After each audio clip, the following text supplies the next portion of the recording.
Hello दोस्तों, स्वागत है आप सभी का हमारे YouTube चैनल बाय स्टडी पर। दोस्तों, हम बात कर रहे थे मेवाड़ के इतिहास की, और मेवाड़ के इतिहास में दोस्तों हमने बात कर ली थी महाराणा कुंभा के बारे में। कुंभा के बारे में बात की थी, और कुंभा के ही पुत्र आते हैं महाराणा रायमल। और इन्हीं रायमल के दोस्तों 3 पुत्र होते हैं।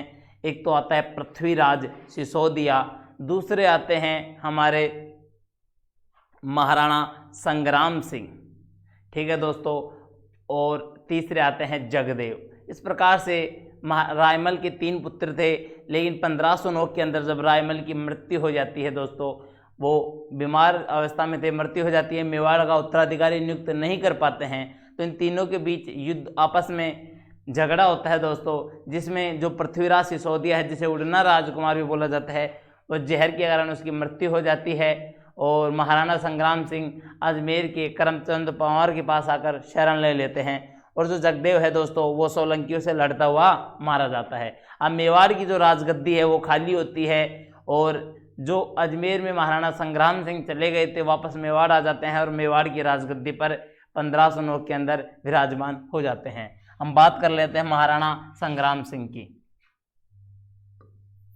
दोस्तों, महाराणा संग्राम सिंह का ही नाम आता है महाराणा सांगा, जिसे हम राणा सांगा भी बोलते हैं। राणा सांगा, जिसका नाम संग्राम सिंह भी आता है दोस्तों। तो हमें बिल्कुल भी कंफ्यूज नहीं होना है यहाँ पर कि संग्राम सिंह और जो सांगा हैं वो दोनों एक ही हैं, ठीक है दोस्तों। महाराणा सांगा या फिर संग्राम सिंह, इनका जो कार्यकाल आता है वो 1509 से लेकर 1528 तक आता है।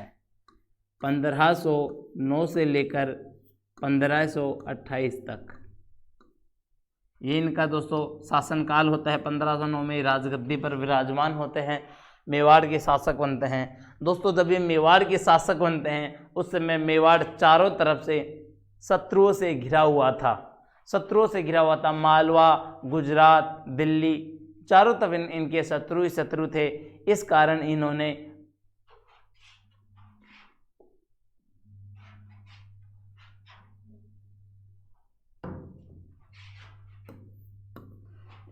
इन्होंने दोस्तों सिरोही, मेड़ता,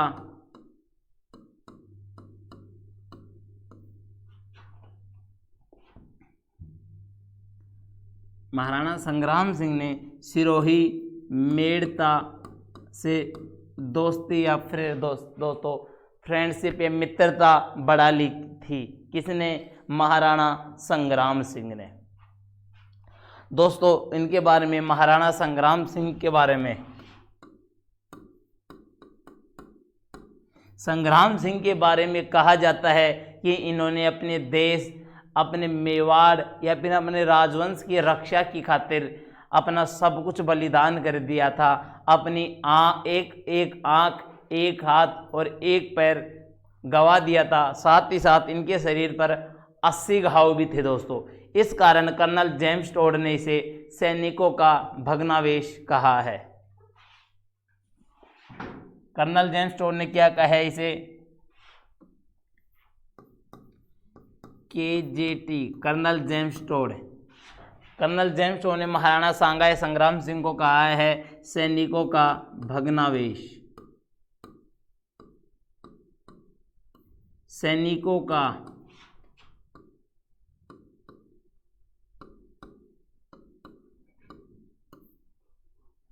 किसने कहा है दोस्तों? कर्नल जेम्स टोड ने। क्यों कहा है? क्योंकि शरीर पर 80 घाव, किसके? महाराणा संग्राम सिंह के। शरीर पर 80 घाव थे इनके, साथ ही साथ एक हाथ, एक पैर और एक इनका जो आँख चली जाती है इस युद्ध के अंदर, ठीक है दोस्तों। इस कारण कर्नल जेम्स टोड ने इसे सैनिकों का भग्नावशेष कहा है। अब आगे भी यदि मैं बात करूं तो महाराणा संग्राम सिंह को या महाराणा सांगा को क्या कहा जाता है? इनकी एक उपाधि और है, इसे कहा है हिंदूपत। क्या कहा जाता है दोस्तों?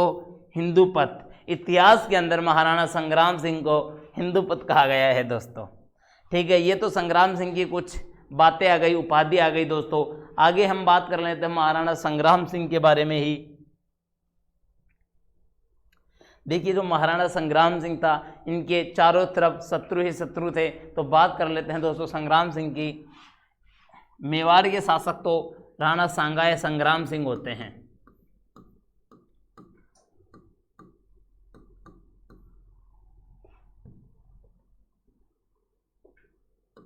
मेवाड़ के शासक होते हैं दोस्तों राणा सांगा। दूसरी तरफ दिल्ली के शासक कौन होते हैं? दिल्ली के होते हैं इब्राहिम लोदी। दोस्तों दिल्ली के शासक होते हैं इब्राहिम लोदी।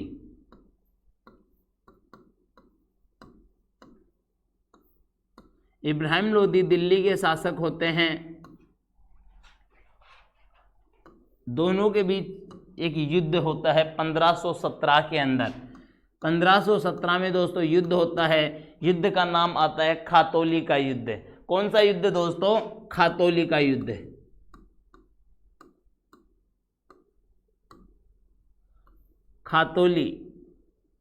खातौली का युद्ध दोस्तों। ये खातौली बूंदी में पड़ता था, लेकिन वर्तमान के अंदर ये खातौली है जो कोटा में स्थित है। इस कारण इसे कोटा बूंदी का युद्ध भी कहा जाता है। वर्तमान में कोटा में स्थित है खातौली। 1517 के अंदर महाराणा सांगा और दिल्ली के शासक इब्राहिम लोदी के बीच ये युद्ध होता है। इस युद्ध के अंदर दोस्तों महाराणा सांगा विजय हो जाते हैं और हार होती है इब्राहिम लोदी की। हार किसकी होती है दोस्तों? इब्राहिम लोदी की। और महाराणा सांगा इस युद्ध के अंदर विजय हो जाते हैं दोस्तों। आगे भी यदि मैं बात करूं तो एक युद्ध और आता है दोस्तों। ये तो खातौली का युद्ध हो गया 1517 में महाराणा सांगा और इब्राहिम लोदी के बीच खातौली का युद्ध। दोस्तों एग्जाम्स के अंदर पूछा जाता है, सीधा सीधा क्वेश्चन आता है कि खातौली का युद्ध किन किन के मध्य में हुआ था? तो किन के मध्य में हुआ था? महाराणा सांगा और इब्राहिम लोदी के बीच। आगे भी बात कर लेते हैं दोस्तों। इधर तो राणा सांगा ही होते हैं मेवाड़ के शासक। दोस्तों इधर तो महाराणा सांगा होते हैं, दूसरी तरफ महमूद खिलजी आते हैं। कौन आते हैं दोस्तों? मालवा के शासक।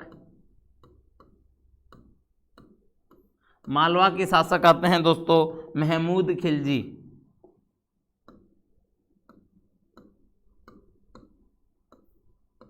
महमूद खिलजी आते हैं मालवा के शासक। और जो ये खिलजी हैं दोस्तों ये सेकंड हैं। हमने बात की थी महाराणा कुंभा की, उस समय मालवा के शासक थे महमूद खिलजी और उन्हीं के पुत्र आते हैं महमूद खिलजी सेकंड। मालवा के शासक होते हैं। युद्ध होता है दोनों के बीच दोस्तों। ये युद्ध होता है 1518-19 में।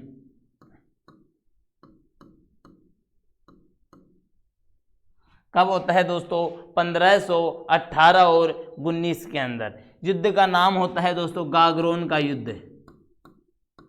जल्दी से बताइए गागरोन कहाँ स्थित है, कमेंट करके बताइए दोस्तों। युद्ध होता है गागरोन का युद्ध। जो ये गागरोन है दोस्तों ये हमारे पड़ता है वर्तमान में झालावाड़ में पड़ता है, जहाँ गागरोन का किला भी है। बताया जाता है कि भारत का एकमात्र किला है जिसकी नींव नहीं है। क्यों? क्योंकि इसके चारों तरफ पानी है दोस्तों। जयपुर के जल महल की तरफ, इस गागरोन के किले की तरफ भी चारों तरफ दोस्तों पानी है। इस कारण इसे कहा जाता है कि इसकी नींव नहीं रखी गई है।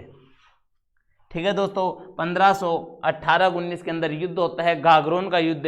वर्तमान में गागरोन झालावाड़ में है, जहां गागरोन का किला भी है दोस्तों।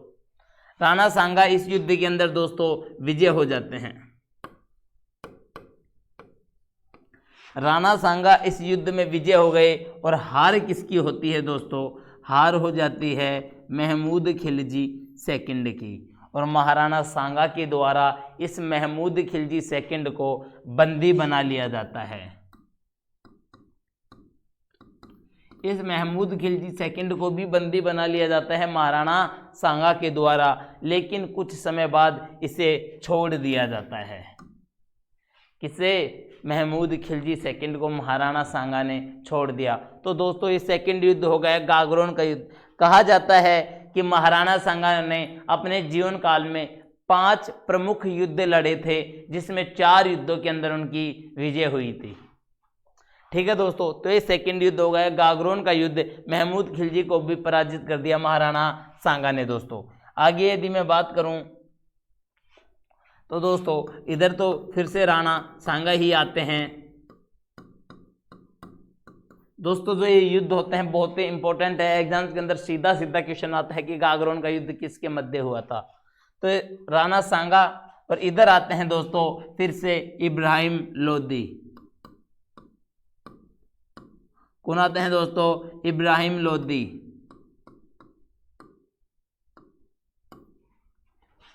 बात आती है दोस्तों 1519 की। कभी की आती है दोस्तों बात आती है दोस्तों 1519 की। युद्ध होता है बांडी का युद्ध। बांडी का युद्ध दोस्तों, बांडी कहाँ पड़ता है? तो बांडी धौलपुर जिले में पड़ता है।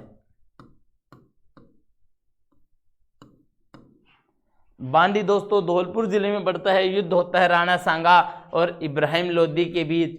बांडी का युद्ध होता है दोस्तों 1519 के अंदर।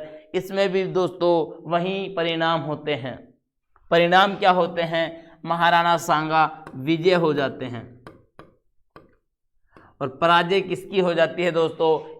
इब्राहिम लोदी की। लेकिन दोस्तों यहाँ देखिए, यहाँ कुछ इंपॉर्टेंट बात आती है जिसकी हम बात कर लेते हैं। जो इब्राहिम लोदी है इसके साथ 2 प्रमुख व्यक्ति और आते हैं। एक का नाम आता है दोस्तों, इसके सहयोगी आते हैं इब्राहिम लोदी के। इब्राहिम लोदी के सहयोगी आते हैं। एक का नाम आता है आलम खां लोदी। क्या नाम आता है दोस्तों? एक का नाम तो आता है दोस्तों आलम खां लोदी और दूसरा आते हैं दौलत खां लोदी। कौन आता है दोस्तों? आलम खां लोदी और दौलत खां लोदी।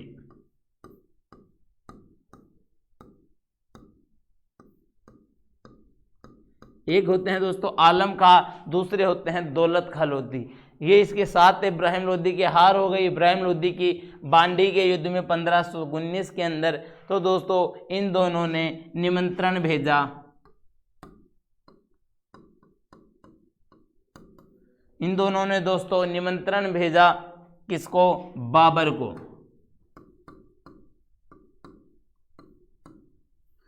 दोस्तों आलम खां लोदी और दौलत खां लोदी ने निमंत्रण भेजा बाबर को और बाबर भारत के अंदर आ जाता है। कहाँ आ जाता है दोस्तों? भारत में। कब आता है? 1526 के अंदर। किसके निमंत्रण पर आता है? आलम खां लोदी और दौलत खां लोदी के निमंत्रण पर बाबर भारत में आ गया। भारत के अंदर दोस्तों मुगल वंश की नींव रखी जाती है इसी बाबर के द्वारा। ठीक है दोस्तों, एक बार और देख लेते हैं। मैं आपको बता देता हूं, इसके बाद भी कुछ 2 महत्वपूर्ण युद्ध आएंगे, उनके बारे में हम बातें करेंगे। देखिए दोस्तों महाराणा संग्राम, जिसे हम सांगा भी बोलते हैं, उनका कार्यकाल 1509 से 1528 तक होता है।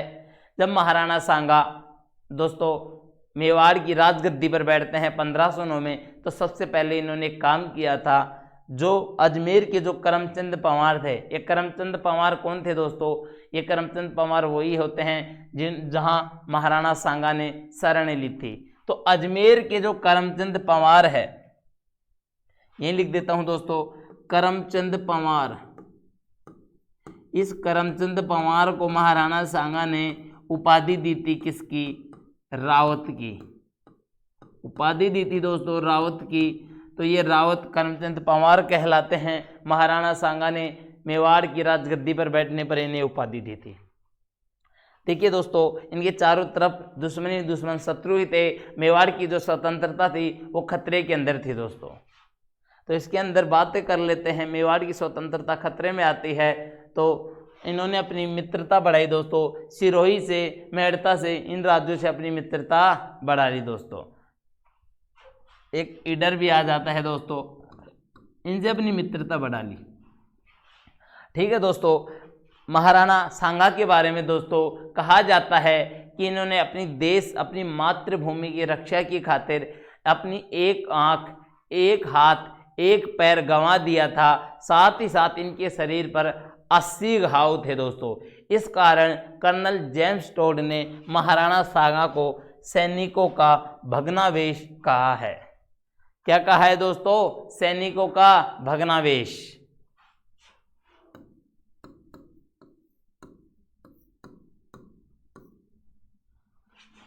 सैनिकों का भग्नावेश कहा है कर्नल जेम्स टोड ने, किसे? महाराणा सांगा को दोस्तों।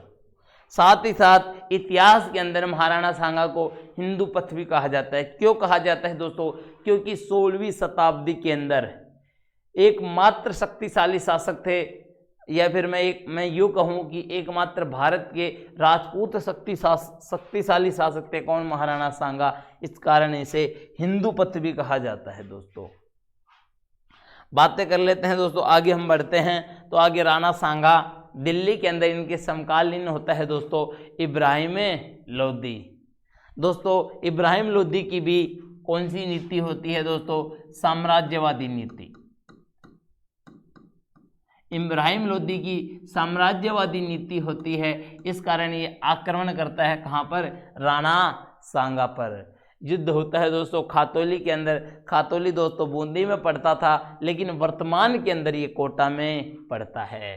तो हम नीचे बूंदी भी लिख सकते हैं इसी के अंदर दोस्तों। 1517 में युद्ध होता है, विजय होती है महाराणा सांगा की, और इस युद्ध के अंदर पराजय देखनी पड़ती है इब्राहिम लोदी को। आगे यदि मैं बात करूं दोस्तों, एक युद्ध और आता है जिसका नाम आता है गागरोन का युद्ध। दोस्तों जो गागरोन का युद्ध होता है 1518-19 के अंदर होता है। किस किस के मध्य में होता है? तो ये महाराणा सांगा और दूसरे व्यक्ति आते हैं मालवा के शासक महमूद खिलजी द्वितीय सेकंड। इन दोनों के बीच ये युद्ध होता है, गागरोन का युद्ध 1518-19 में, जिसमें विजय होती है महाराणा सांगा की और पराजय देखनी पड़ती है महमूद खिलजी सेकंड को दोस्तों। और इसमें महाराणा बताया जाता है कि महाराणा सांगा ने दोस्तों महमूद खिलजी को बंदी बना लिया था, लेकिन कुछ समय बाद ही छोड़ दिया था। इस बात का बंदी का पता चलता है दोस्तों, जो राजस्थान साहित्य ग्रंथ अकादमी की बुक आती है उसके अंदर ये बात बताई गई है दोस्तों, जो कि ऑथेंटिक बुक मानी गई है दोस्तों। यदि मैं बात करूं दोस्तों 1519 के अंदर एक तीसरा युद्ध और होता है जिसे हम बोलते हैं दोस्तों बांडे का युद्ध। दोस्तों बांडे के युद्ध से पहले यदि मैं गागरोन की करूं तो दोस्तों गागरोन हमें राजस्थान के झालावाड़ जिले में है। जो गागरोन का दुर्ग है अपनी अलग ही प्रसिद्धि के लिए बताया जाता है कि भारत का एकमात्र दुर्ग है जिसकी नींव नहीं होती है। कौन सा है? गागरोन का दुर्ग। जल दुर्ग की श्रेणी में आता है दोस्तों। ठीक है, यदि इसी में दोस्तों हम आगे बात कर लूँ 1519 की युद्ध आता है दोस्तों बांडी का युद्ध। बांडी कहाँ स्थित है? बांडी धौलपुर में स्थित है। ये बांडी का युद्ध किस किस के मध्य में होता है? तो दोस्तों बांडी का युद्ध राणा सांगा और इब्राहिम लोदी के मध्य में होता है, जिसमें इब्राहिम लोदी दोबारा से हार जाते हैं और इसके अंदर दोस्तों विजय हो जाती है महाराणा सांगा की दोस्तों इसके अंदर जो बांडी का युद्ध है, इब्राहिम लोदी के साथ दो प्रमुख व्यक्ति थे, आलम खां लोदी और दौलत खां लोदी। ये भी इनके सहयोगी थे। इन्होंने निमंत्रण भेजा बाबर को। बाबर दोस्तों कहाँ का शासक था? पहले अफगान का, कामरान का शासक था। निमंत्रण भेजा, बाबर 1526 के अंदर दोस्तों भारत में आ जाता है। कब आता है? 1526 के अंदर। ठीक है दोस्तों, इसके अलावा यदि कुछ और समझ में नहीं आ रहा तो आप कमेंट करके कमेंट पूछ सकते हैं।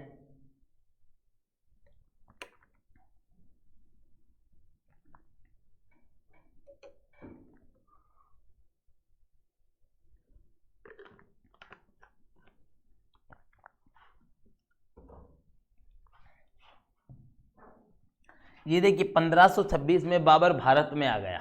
बाबर भारत में आते ही सबसे पहले आक्रमण करता है कहाँ पर?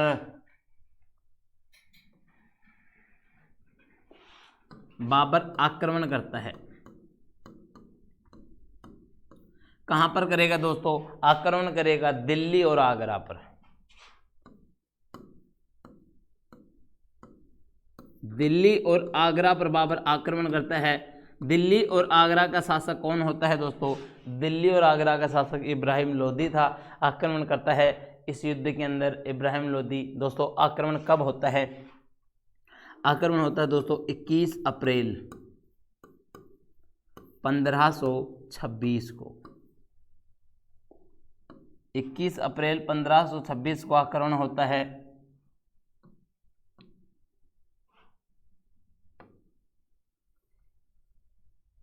किस पर आक्रमण करता है दोस्तों? दिल्ली और आगरा पर आक्रमण करता है दोस्तों।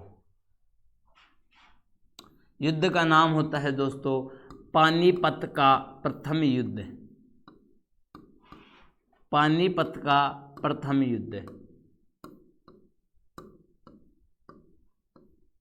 कौन सा युद्ध दोस्तों? पानीपत का प्रथम युद्ध।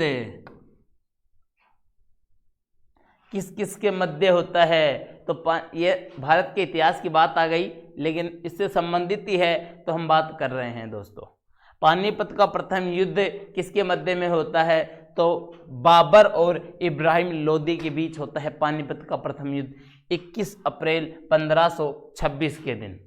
ये पानीपत का प्रथम युद्ध था दोस्तों।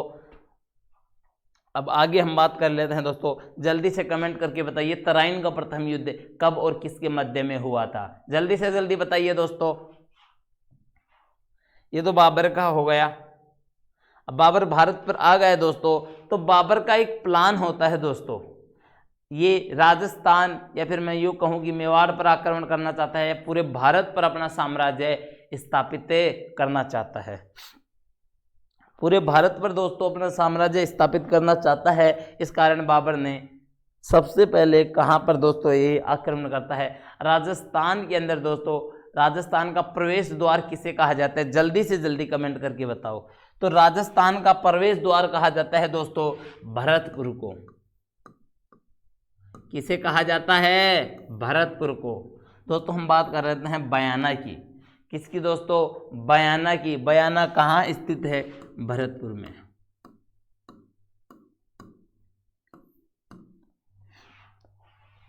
बयाना भरतपुर के अंदर स्थित है दोस्तों।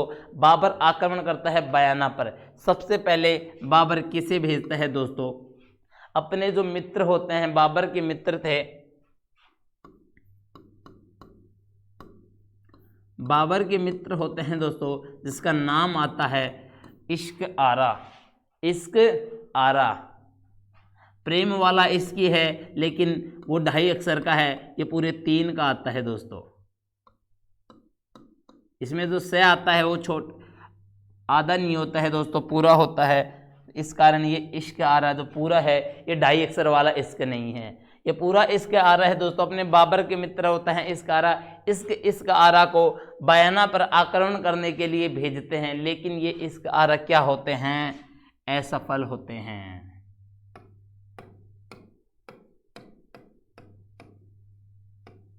क्या होते हैं दोस्तों? इश्क आरा इस युद्ध के अंदर दोस्तों असफल होते हैं।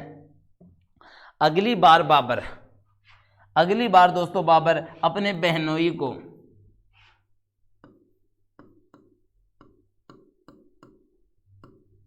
दोस्तों अगली बार जो बाबर हैं अपने बहनोई आते हैं। बहनोई का नाम आता है दोस्तों मेहंदी ख्वाजा।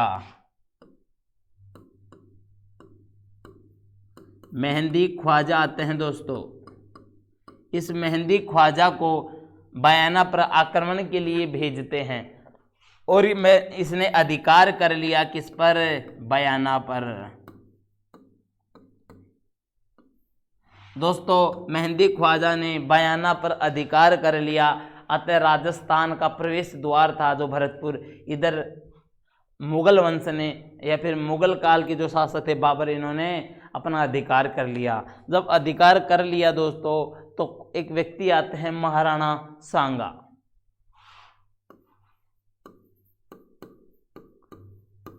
दोस्तों इधर तो आते हैं महाराणा सांगा। कौन होते हैं दोस्तों? महाराणा सांगा। और दूसरी तरफ होते हैं दोस्तों कौन? बाबर। बाबर की सेना होती है, फिर बाबर बोल दो दोस्तों, एक ही बात है, क्योंकि बाबर की सेना है तो बाबर भी हो गई इसी के अंदर। बाबर और उसकी सेना होती है दोस्तों। युद्ध होता है दोस्तों फरवरी 1527 में। फरवरी 1527 के अंदर, फरवरी 1527 में युद्ध होता है। विजय होती है महाराणा सांगा की, हार हो जाती है बाबर की दोस्तों।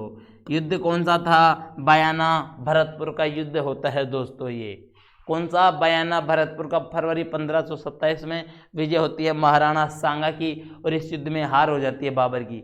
दोस्तों बताया जाता है कि ये युद्ध इतना खतरनाक था कि जो महाराणा सांगा है, इसके सेना ने बाबर की सेना को बुरी तरह से पराजित किया था। अर्थात बहुत ही ज़्यादा मात्रा में बाबर के सैनिक थे वो मारे गए थे। बाबर के सैनिक डर गए थे दोस्तों कि जो हिंदू सेना थी या सांगा की सेना थी, इतनी खतरनाक है कि वो बिल्कुल भी दया दृष्टि नहीं दिखा रही थी, सबको चीरते हुए काटते हुए जा रही थी दोस्तों। इस कारण दोस्तों बाबर की सेना डर जाती है। एक अगला युद्ध दोस्तों, बाबर अपनी बदले की तैयारी करते हैं। बाबर बदला लेना चाहते हैं। किससे? महाराणा सांगा से। बाबर बदला लेना चाह रहे हैं।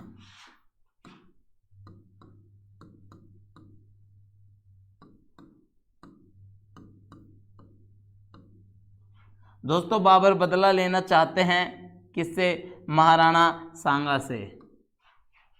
ठीक है, लेकिन दोस्तों जो बाबर की सेना आती है वो ये युद्ध करने के लिए तैयार नहीं होती है। क्या कारण होते हैं कि युद्ध के लिए तैयार नहीं होती है? तो कारण की हम बातें कर लेते हैं दोस्तों कि क्या कारण थे जो युद्ध के लिए बाबर की सेना तैयार नहीं होती है। तो पहला कारण तो आता है दोस्तों कि बाबर की जो सेना थी वो अत्यंत डरी हुई थी। बाबर की सेना बहुत ही ज़्यादा डरी हुई थी दोस्तों। पहला बात आती है दोस्तों, बाबर की सेना डरी हुई थी। दूसरे की यदि मैं बात कर लूं तो एक व्यक्ति आते हैं दोस्तों काबुल से। काबुल से एक व्यक्ति आते हैं जिसका नाम आता है मोहम्मद शरीफ। क्या नाम आते हैं दोस्तों? मोहम्मद शरीफ। इस मोहम्मद शरीफ ने घोषणा कर दी कि युद्ध के अंदर बाबर की हार होगी। क्या होगी? बाबर की हार। अतः बाबर की सेना और भी ज़्यादा डर जाती है। हार होगी इसका तात्पर्य है बाबर की सेना बहुत ज़्यादा मात्रा में दोस्तों, युद्ध होगा तो दोस्तों दोनों तरफ से ही मृत्यु होती है, वीरगति को प्राप्त होते हैं, सैनिकों की हत्याएं होती हैं। तो दोस्तों काबुल का मोहम्मद शरीफ आते हैं जिन्होंने घोषणा की थी, आकाशवाणी की थी कि बाबर की हार होगी। दोस्तों ये इस चीज़ के बारे में दोस्तों कहाँ से पता चलता है? इन बातों के बारे में दोस्तों पता चलता है, हरविलास शारदा की एक पुस्तक आती है, हरविलास शारदा की एक पुस्तक आती है दोस्तों, जिसका नाम क्या होता है? नाम होता है राणा सांगा। बुक का नाम होता है दोस्तों राणा सांगा। इसी राणा सांगा से पता चलता है कि जो बाबर की सेना है वो अगला युद्ध लड़ने को तैयार नहीं थी, क्योंकि वो बहुत ही ज़्यादा डरी हुई थी। साथ ही साथ काबुल से जो मोहम्मद शरीफ आए थे उन्होंने भी घोषणा कर दी कि बाबर की हार होगी, लेकिन बाबर तो बदला लेना चाहता था।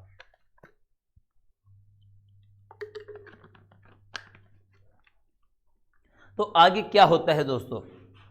ये तो पुस्तक आ गई हरविलास शारदा की, राणा सांगा। दोस्तों पूछ लिया जाता है कि राणा सांगा पुस्तक है किसके द्वारा लिखित है? हरविलास शारदा के। तो दोस्तों बाबर अपनी सेना को मोटिवेट करने के लिए या अपनी सेना को तैयार करने के लिए उनके सामने कुछ घोषणाएं या वादे करता है।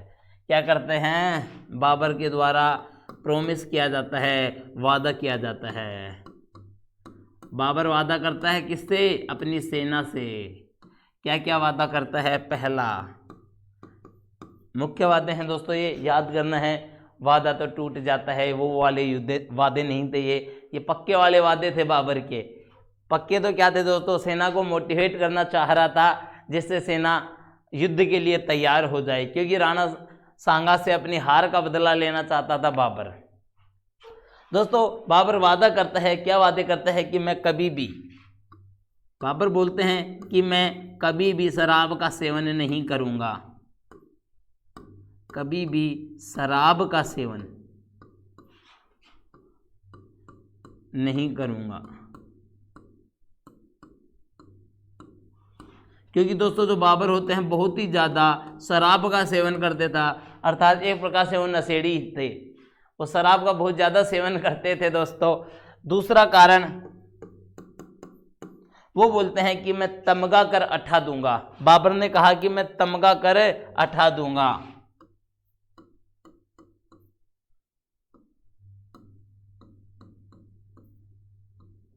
दोस्तों जो तमगा कर होता है ये क्या होता है? ये एक प्रकार का धार्मिक कर था। तो बाबर ने कहा कि मैं धार्मिक कर हटा दूंगा। क्या कर दूंगा? हटा दूंगा। तीसरी बात कही दोस्तों बाबर ने कि मैं काबुल में चांदी के सिक्के बंटवाऊंगा, चांदी के सिक्के भेंट करूंगा या बंटवाऊंगा।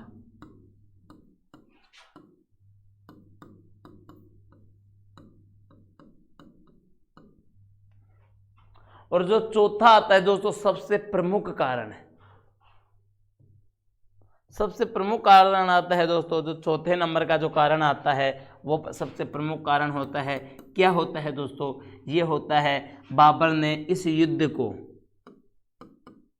बाबर ने इस युद्ध को दोस्तों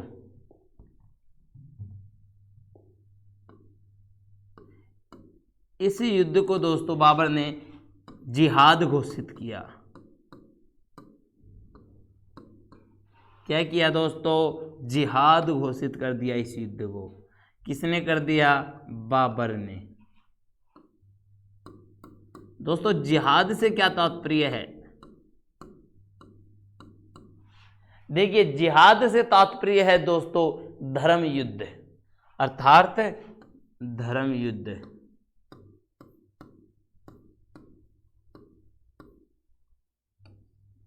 तो दोस्तों बाबर की जो सेना है वो बहुत ही ज़्यादा मात्रा में डरी हुई थी, वो युद्ध करने के लिए बिल्कुल भी तैयार नहीं थी। तो बाबर अपने सैनिकों को मोटिवेट करने के लिए वादे करते हैं कुछ।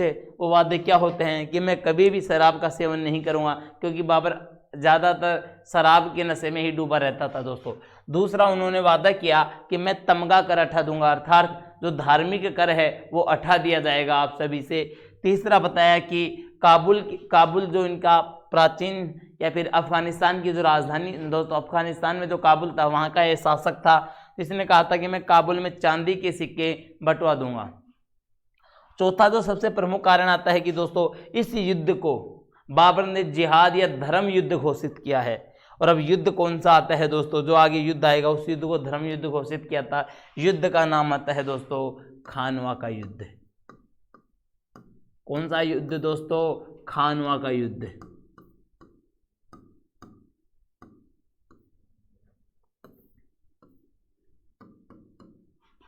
खानवा का युद्ध आता है दोस्तों, ये खानवा का जो युद्ध होता है वो कब होता है दोस्तों? 1527 में, 17 मार्च 1527 को। 17 मार्च 1527 को होता है। युद्ध कहाँ पर होता है दोस्तों? रूपवास भरतपुर में। रूपवास तहसील होती है दोस्तों, रूपवास भरतपुर के अंदर ये युद्ध होता है।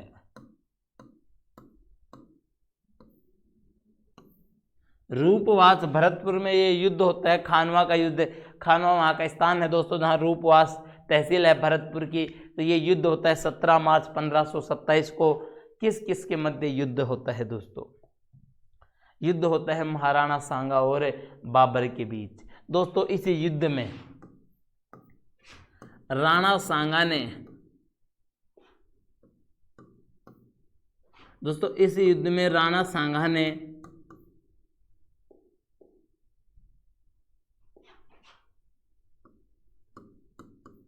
जो हिंदू राजाएं थे, मेवाड़ में जो अनेक राजाएं थे, राणा सांगा ने पाती परवान भेजी थी। पाती परवान भेजा था दोस्तों।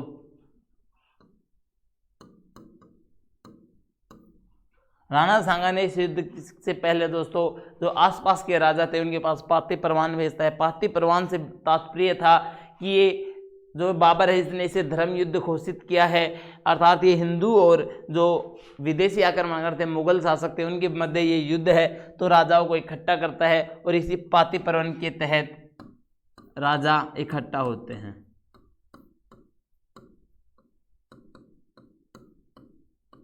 दोस्तों अब इसी पाती परवान के तहत जो राजा इकट्ठे होते हैं वो राणा सांगा का साथ देते हैं। एग्जाम्स के अंदर दोस्तों सीधा सीधा एक क्वेश्चन आता है कि इनमें से या फिर निम्न में से किसने खानवा के युद्ध में महाराणा सांगा का साथ नहीं दिया था?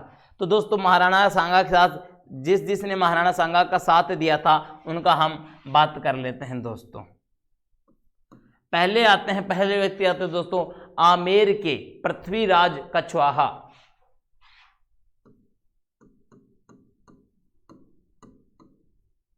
आमेर के पृथ्वीराज,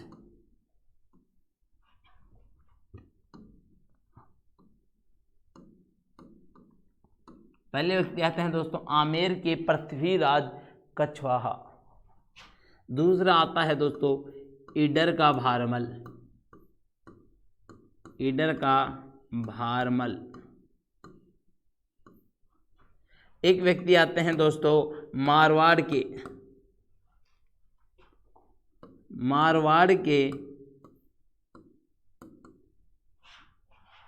मालदेव। मालदेव होते हैं दोस्तों ये घांगा के पुत्र थे। लिख देता हूं मैं इसमें, घांगा पुत्र मालदेव हैं ये। एक व्यक्ति आता है दोस्तों कौन? बीकानेर का। बीकानेर का जैत सिंह।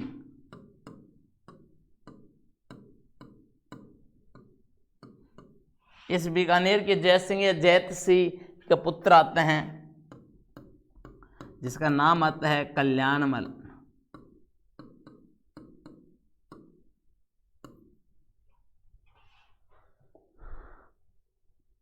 आगे बात करूं दोस्तों इसी में, आमेर का पृथ्वीराज आ गया दोस्तों, ईडर का भारमल आ गया, मारवाड़ का मालदेव आ गया, घांगा पुत्र मालदेव, बीकानेर का कल्याणमल आ गया दोस्तों। साथ ही साथ दोस्तों एक व्यक्ति और आता है चंदेरी का मेदिनी रॉय। चंदेरी का मेदिनी रॉय। चंदेरी का मेदिनी राय। एक आता है दोस्तों मेवात का सलहदी तंवर।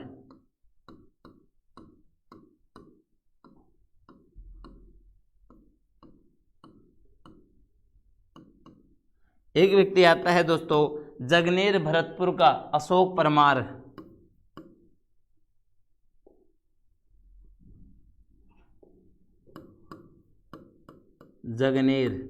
जगनेर कहाँ है दोस्तों? भरतपुर में। तो जगनेर भरतपुर का अशोक परमार।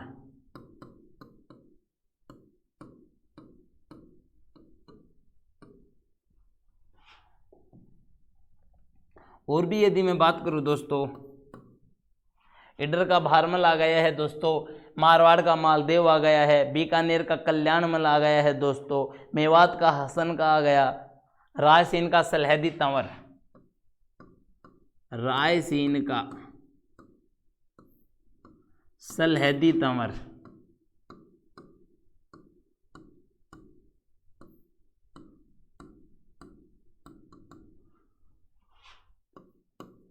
राव सिंह का सलहेदी तंवर आ गया दोस्तों। बागड़ का उदय सिंह, वागड़ का उदय सिंह।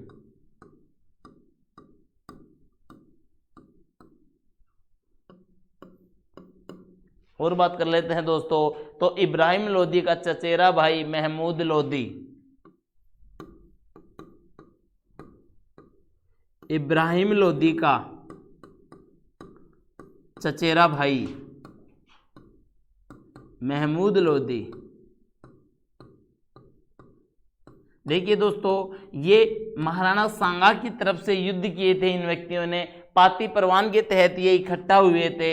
और भी नाम आते हैं, ये प्रमुख नाम होते हैं दोस्तों जिनका हम बात कर रहे हैं। ईडर का भारमल हो गया है, सिरोही का अखैराज देवड़ा,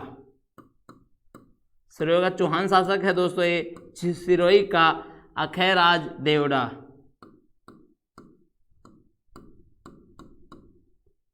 अखैराज देवड़ा, इस अखैराज का ही नाम आता है दोस्तों उडना अखै, या फिर इसे ही अखैराज को अखैराज भी बोलते हैं दोस्तों।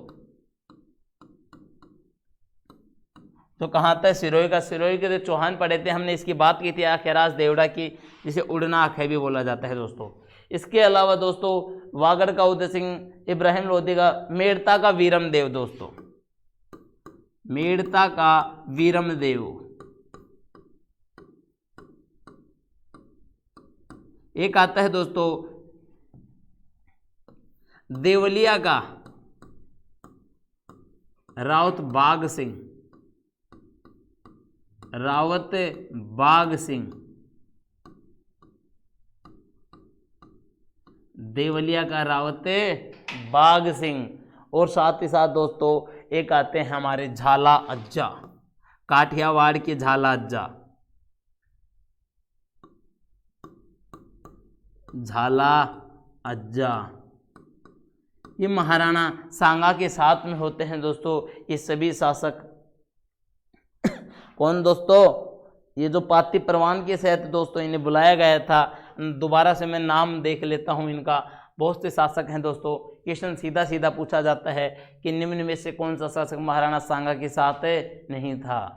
तो दोस्तों खानवा के युद्ध में महाराणा सांगा के साथ आमेर के पृथ्वीराज कछवाहा जो इस युद्ध के अंदर मारे जाते हैं। एकमात्र शासक है जो युद्ध में मारे जाते हैं दोस्तों। साथ ही साथ दोस्तों ईडर का भारमल था, ईडर का भारमल। मारवाड़ का दोस्तों घांगा पुत्र मालदेव आता है। बीकानेर का कल्याणमल आता है जो जयसिंह का पुत्र था दोस्तों। चंदेरी का मेदिनी राय आता है। मेवात का सलहेदी तंवर आता है दोस्तों। मेवात का दोस्तों ये सलहेदी तंवर नहीं, हसन खां मेवाती था, सॉरी। सलहेदी तंवर तो दोस्तों रायसीन का था जो नीचे लिख दिया हमने। मेवात का हसन खां मेवाती।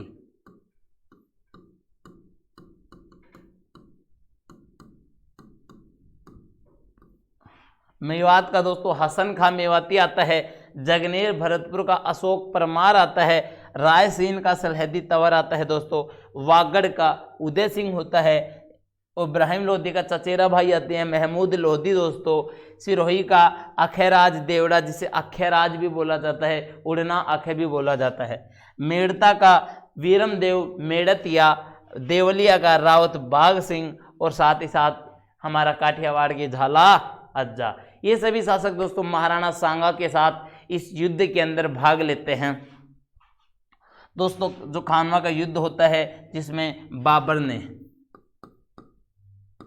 बाबर ने इस युद्ध में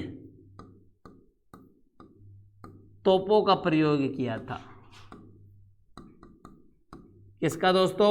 तोपों का प्रयोग किया।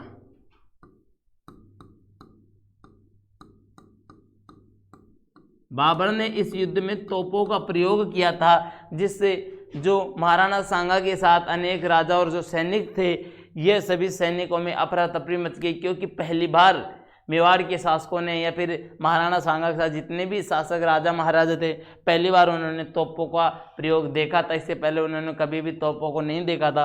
तो इस युद्ध में बाबर ने दोस्तों तोपों का प्रयोग किया, जिससे जो सेना थी मेवाड़ की उसमें अफरा तफरी मच गई दोस्तों। और इस युद्ध के अंदर युद्ध में क्या होता है दोस्तों, युद्ध में राणा सांगा घायल हो जाते हैं। राणा सांगा दोस्तों घायल हो जाते हैं। युद्ध में राणा सांगा घायल हो गए दोस्तों। तो इसके स्थान पर जो मेवाड़ का राज मुकुट है दोस्तों, ये देखिए बहुत इंपॉर्टेंट क्वेश्चन है। मेवाड़ का राज मुकुट किसने धारण किया? मेवाड़ का राज मुकुट दोस्तों धारण किया था झाला अज्जा ने। जो काठियावाड़ के थे, इन्होंने मेवाड़ का मुकुट धारण किया, झाला अज्जा। दोस्तों जब हम महाराणा प्रताप की बातें करेंगे तो एक व्यक्ति और आते हैं झाला बीनदास, उसकी भी हम बात करेंगे। जो वो भी मेवाड़ का राज मुकुट धारण करते हैं महाराणा प्रताप के समय। ये में इस समय दोस्तों युद्ध में राणा सांगा घायल हो गए, मेवाड़ का राज मुकुट दोस्तों धारण कर लिया झाला अज्जा ने। अर्थात जो राज मुकुट सांगा ने पहना हुआ था वो सांगा से झाला अज्जा ने लेकर खुद पहन लिया, जिससे जो भी सैनिक या बाबर है उसकी नज़र झाला अज्जा पर पड़ी कि यही मेवाड़ के महाराजा है, यही महाराणा संग्राम सिंह या महाराणा सांगा है। दोस्तों घायल हो गया तो इन्हें यहाँ से युद्ध से बाहर ले दिया बाहर ले जाते हैं इसे, और इनका इलाज किया जाता है दोस्तों। इनका जब इलाज किया जाता है दोस्तों तो महाराणा सांगा बोलते हैं कि हमें बिल्कुल भी हार नहीं माननी है, बाबर से युद्ध में दोस्तों बराबर की टक्कर देनी है और हार का बदला लेना है दोस्तों। जब ये बात अपने दोस्तों से, जो भी अनेक राजा थे वहाँ जो पाती परवान के तहत आए थे, उनको जब ये पता चलती है तो वो सोचते हैं कि बाबर तो शक्तिशाली शासक है, जिसने तोपों का प्रयोग किया है, तोप है उसके पास, हम कुछ भी नहीं कर सकते। तो इन्होंने जो राणा सांगा है कालपी के अंदर दोस्तों, कालपी कहाँ पड़ता है दोस्तों? कालपी पड़ता है एमपी मध्य प्रदेश के अंदर। कालपी में राणा सांगा को जहर दे दिया। किसने दे दिया दोस्तों? उन्हीं के साथियों ने, राणा सांगा के साथियों ने जहर दे दिया। लिख देता हूं, सांगा के साथियों ने। दोस्तों राणा सांगा के साथियों ने सांगा को जहर दे दिया और राणा सांगा की मृत्यु हो जाती है। कहाँ पर? बसवा दौसा में दोस्तों। बसवा दौसा के अंदर सांगा की मृत्यु हो जाती है। साथियों ने कालपी मध्य प्रदेश के अंदर दोस्तों उन्हें धोखे से जहर दे दिया और इनकी मृत्यु बसवा कहाँ पड़ता है? दौसा में पड़ता है। बसवा के अंदर दोस्तों इनकी मृत्यु हो जाती है दोस्तों। और इसका दाह संस्कार, महाराणा सांगा का दाह संस्कार कहाँ किया जाता है? तो दाह संस्कार किया जाता है मांडलगढ़ भीलवाड़ा में। मांडलगढ़ भीलवाड़ा। और यहीं पर महाराणा सांगा की 8 खंभों की छतरी बनी हुई है। कहाँ पर? भीलवाड़ा मांडलगढ़ में 8 खंभों की छतरी बनी हुई है। कितने खंभों की दोस्तों? 8 खंभों की। किसकी? महाराणा सांगा की दोस्तों। एक बहुत ही इंपॉर्टेंट क्वेश्चन आता है दोस्तों, आप नोट लगा के भी लिख सकते हैं उसे। महाराणा सांगा की अधूरी छतरी कहाँ पर बनी है? तो रणथंभौर के दुर्ग में। किसकी? महाराणा सांगा की अधूरी छतरी। सांगा की अधूरी छतरी बनी है दोस्तों रणथंभौर दुर्ग में।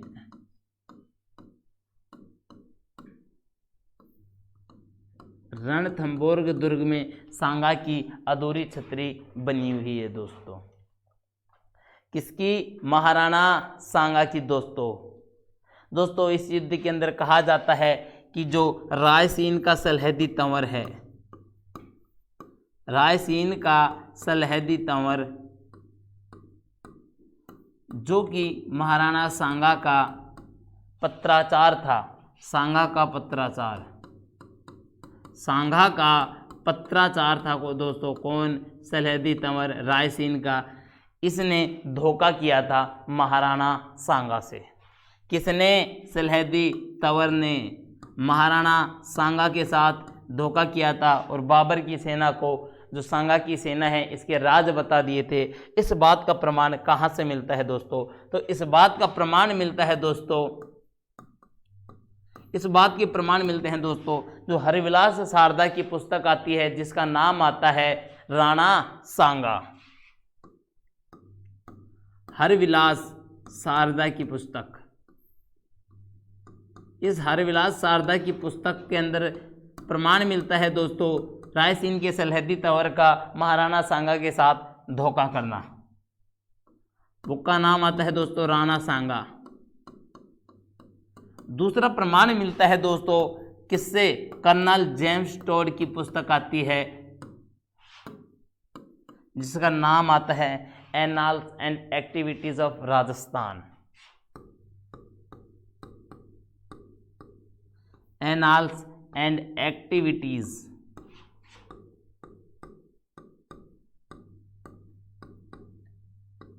Annals and activities of Rajasthan.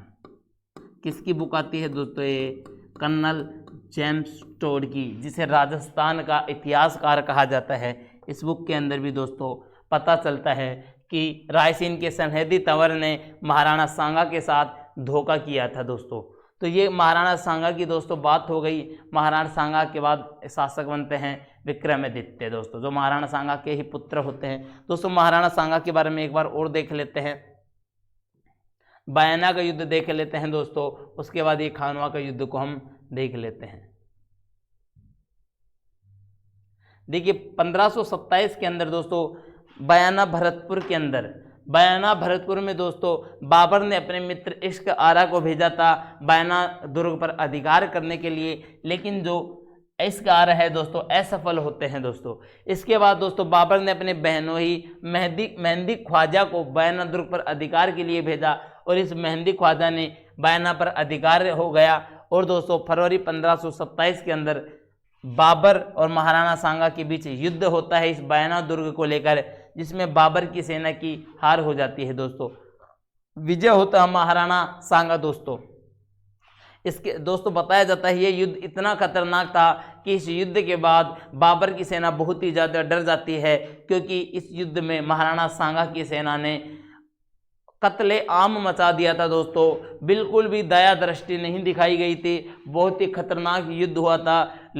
धरती है जो वहाँ की बयाना की वो लहलहून हो गई थी खून से। तो दोस्तों इससे बाबर बदला लेना चाहते हैं, लेकिन बाबर की सेना डरी हुई थी। साथ ही साथ काबुल के एक व्यक्ति आते हैं मोहम्मद शरीफ, जिसने घोषणा कर दी कि खानवा के युद्ध में बाबर की हार होगी। इससे जो बाबर की सेना वो और भी ज़्यादा डर जाती है दोस्तों। इस बात का प्रमाण मिलता है हरविलास शारदा की पुस्तक राणा सांगा में। तो दोस्तों बाबर अपनी सेना को मोटिवेट करने के लिए उन्हें वादे करता है कि मैं कभी भी शराब का सेवन नहीं करूँगा। दूसरा वादा करता है कि मैं तमगा कर, जो धार्मिक कर होता है, उसे भी हटा दूंगा। साथ ही साथ दोस्तों बाबर बोलते हैं दोस्तों कि मैं काबुल के अंदर जो चांदी के सिक्के हैं वो भेंट करवा दूंगा। और इस सबसे प्रमुख कारण आता है दोस्तों कि इस युद्ध को बाबर ने जिहाद या धर्म युद्ध घोषित किया। इस कारण बाबर की सेना ने उसका साथ देने में सहयोग किया। दोस्तों युद्ध आता है खानवा का युद्ध। 17 मार्च 1527 का दिन होता है। युद्ध होता है दोस्तों रूपवास भरतपुर के अंदर। इस युद्ध में दोस्तों महाराणा सांगा ने जो वहाँ के मेवाड़ आसपास के शासक थे, या फिर मैं कहूँ हिंदू जो शासक थे, उनको पाती परवान भेजी। और उसी पाती परवान के तहत दोस्तों राजा इकट्ठे होते हैं। कौन कौन से होते हैं दोस्तों? ये क्वेश्चन आता है कि निम्न में से किस शासक ने महाराणा सांगा का साथ नहीं दिया था? तो नाम आते हैं दोस्तों आमेर का पृथ्वीराज कछवाहा, दूसरा आते हैं दोस्तों ईडर का भारमल, एक आते हैं दोस्तों मारवाड़ के मालदेव आते हैं जो घांगा पुत्र होते हैं, बीकानेर का कल्याणमल होता है दोस्तों, चंदेरी का मेदिनी रॉय होता है, मेवात का हसन खां मेवाती, जगनेर भरतपुर का आता है दोस्तों अशोक परमार। रायसीन का सलहदी तंवर होता है दोस्तों जो पत्राचार करता था, जिसने महाराणा सांगा के साथ धोखा किया था। वागड़ का उदय सिंह आता है। इब्राहिम लोदी का चचेरा भाई महमूद लोदी आता है। सिरोही का अखैराज देवड़ा है, जो चौहान शासक होता है अखैराज देवड़ा, अखैराज भी बोलते हैं दोस्तों इसे। मेड़ता का वीरम देव मेड़तिया भी साथ देते हैं महाराणा सांगा का। देवलिया के राउत बाघ सिंह होते हैं दोस्तों। साथ ही साथ एक व्यक्ति और होता है जिसका नाम आता है झाला अज्जा। दोस्तों इस युद्ध के अंदर, खानवा के युद्ध में बाबर ने तोपों का प्रयोग किया था दोस्तों। महाराणा सांगा और उसकी सेना ने दोस्तों पहली बार तोपों का प्रयोग देखा था। तो दोस्तों अफरा तफरी मच जाती है सांगा की सेना के मध्य, और दोस्तों इस युद्ध में हार हो जाती है महाराणा सांगा की। महाराणा सांगा दोस्तों युद्ध के अंदर घायल हो जाते हैं, तो उनके स्थान पर मेवाड़ का जो राज मुकुट होता है धारण करते हैं झाला अज्जा, और राणा सांगा को युद्ध से बाहर निकाला जाता है, उनका इलाज किया जाता है दोस्तों। लेकिन राणा सांगा दोबारा से युद्ध के लिए तैयार हो जाते हैं, युद्ध करना चाहते हैं। तो उनके साथ डरे हुए थे क्योंकि उन्होंने तोपों का प्रयोग भी पहली बार देखा था। तो दोस्तों उन्होंने कालपी मध्य प्रदेश के अंदर महाराणा सांगा को जहर दे दिया उन्हीं के साथियों ने। बसवा दोसा के अंदर महाराणा सांगा की मृत्यु हो जाती है दोस्तों। इनका जो दाह संस्कार किया जाता है मांडलगढ़ भीलवाड़ा के अंदर, जहां 8 खंभों की छतरी बनी हुई है दोस्तों। साथ ही साथ एक क्वेश्चन आता है कि महाराणा सांगा की अधूरी छतरी कहाँ बनी है। तो महाराणा सांगा की अधूरी छतरी बनी है दोस्तों रणथंबोर दुर्ग में। दोस्तों बताया जाता है कि जो रायसीन का सलहदी तंवर था, जो महाराणा प्रताप का पत्राचार था, उसने धोखा कर दिया था महाराणा प्रताप के साथ। इस बात का प्रमाण मिलता है दोस्तों हरविलास शारदा की पुस्तक राणा सांगा, साथ ही साथ कर्नल जेम्स टोड जो राजस्थान के इतिहासकार रहे हैं, राजस्थान के इतिहासकार कर्नल जेम्स टोड की पुस्तक annals and activities of Rajasthan के अंदर भी इस बात का प्रमाण मिलता है दोस्तों। तो दोस्तों ये तो महाराणा सांगा हो गया। दोस्तों इस महाराणा सांगा के बारे में एक इतिहासकार है जिसे उन्होंने कहा है, इतिहास का नाम आता है दोस्तों एलिफिस्टन। क्या नाम आता है दोस्तों? एलिफिस्टन। ये इतिहासकार हैं दोस्तों एलिफिस्टन। इस एलिफिस्टन ने कहा है कि यदि सांगा मुगलों की पहली घबराहट के समय ही, यदि सांगा मुगलों की पहली घबराहट के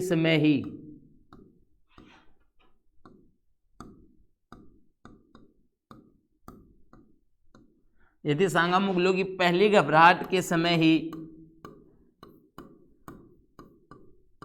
उन पर आक्रमण कर देते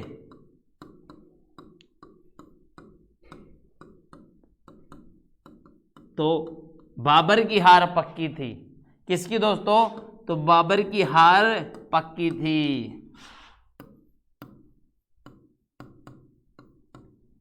ये किसने कहा दोस्तों? एलिफिस्टन एक इतिहासकार रहे हैं। उन्होंने कहा है कि यदि महाराणा सांगा, जो दोस्तों बयाना का युद्ध होता है, उसके बाद जो बाबर की सेना थी वो बहुत ज़्यादा डरी हुई थी, घबराई हुई थी। तो एलिफिस्टन ने कहा कि यदि सांगा मुगलों की पहली घबराहट यानी बयाना दुर्ग पर जो बयाना युद्ध हुआ था उसके बाद ही उस पर तुरंत आक्रमण कर देते तो बाबर की हार हो जाती और भारत के अंदर मुगल वंश की स्थापना या नींव नहीं रखी जाती और भारत का स्वरूप उस समय दोस्तों अलग ही होता। जो हिंदुस्तान के जो शासक थे, जिसे हिंदुआ स्वराज कहा जाता है, हिंदुआ राज कहा जाता है, हिंदू पद कहा जाता है सांगा को, इन्हीं का शासन होता दोस्तों पूरे भारत के अंदर महाराणा सांगा का। ये बात कही थी एलिफिस्टन ने दोस्तों, जो कि बिल्कुल ही सही कही थी उस समय के लिए। तो ठीक है दोस्तों, आज के लिए सिर्फ इतना ही। दोस्तों यदि आपको वीडियो अच्छा लग रहा है तो वीडियो को प्लीज़ लाइक कीजिए, साथ ही साथ अपने दोस्तों तक भी इस वीडियो को शेयर कीजिए। यदि आप चैनल पर नए हो तो चैनल को सब्सक्राइब भी कीजिए। ठीक है दोस्तों, जय हिंद, जय भारत।